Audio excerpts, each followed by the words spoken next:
October 12th, 1842. I don't know where I am. Last night, Jacob and I were walking by the river, the world quiet and still, his hand warm in mine. I remember laughing, the glow of the moon on his face, and then darkness, a cold, crushing silence. I woke up here, alone in this basement, my wrists bruised and raw. The air smells faintly of rot and metal. I don't know what happened to Jacob or why I was taken, but I found this notebook on a shelf nearby, tucked between strange objects covered in dust. Writing feels like my only anchor. October 13th, 1842. He came last night.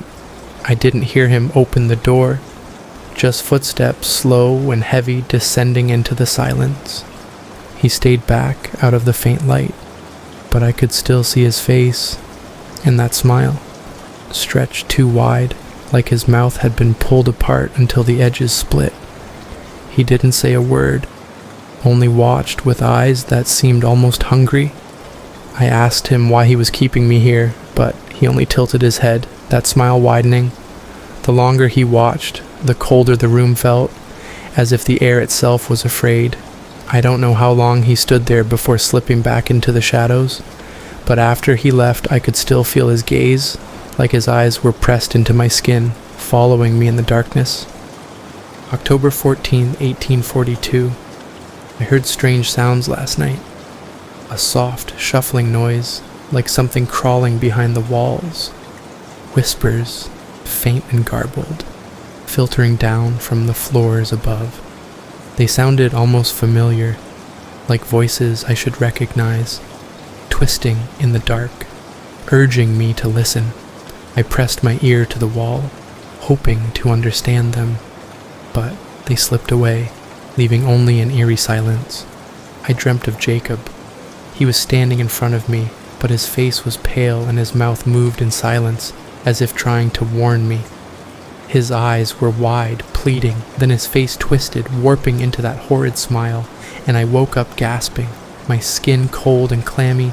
Every time I close my eyes, I feel him there, watching, waiting. I don't know if I'll ever see Jacob again, or if he's still alive.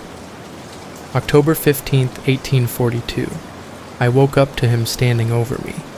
His face was so close that I could smell something sharp and rotten on his breath. His skin looked stretched, almost translucent, his eyes wide and unblinking, reflecting the faint light with a hollow gleam. I tried to scream, but the sound died in my throat. His smile grew, curling into an impossibly twisted grin, his teeth too sharp, too white. I couldn't move. My body was paralyzed by the sheer terror of his presence. I don't know if he ever left. I lay there long after he disappeared, still feeling his gaze, his breath lingering in the room. Every time I drift off, I feel a weight pressing down on my chest, like something is pulling the life from me, feeding on my fear. October 16th, 1842. I found something in the corner, a small ribbon, worn and stained. It's old, fraying at the edges, as though it's been left here for years. I think it might belong to someone else he took. My hands are trembling as I write this. I'm not the first, am I? There were others before me. He's done this before.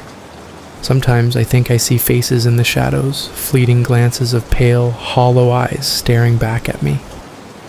I'm losing my grip on reality.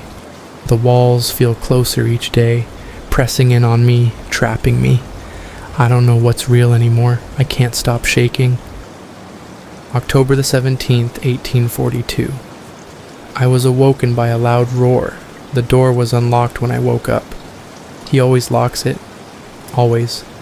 But tonight, it's open. Although since I haven't heard his footsteps above, no creaks, no whispers.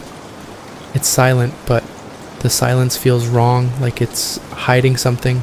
I don't know if he's waiting for me, if he left it open on purpose, some twisted game, but I can't stay here. I can't stand another night of his eyes on me, his presence seeping into my mind, tearing at my sanity. I'm gonna run. I'll make my way up the stairs, find Jacob, or someone, anyone who can help. I'll get out of here, away from this darkness, from his twisted smile that lingers in the shadows. I have to escape. I have to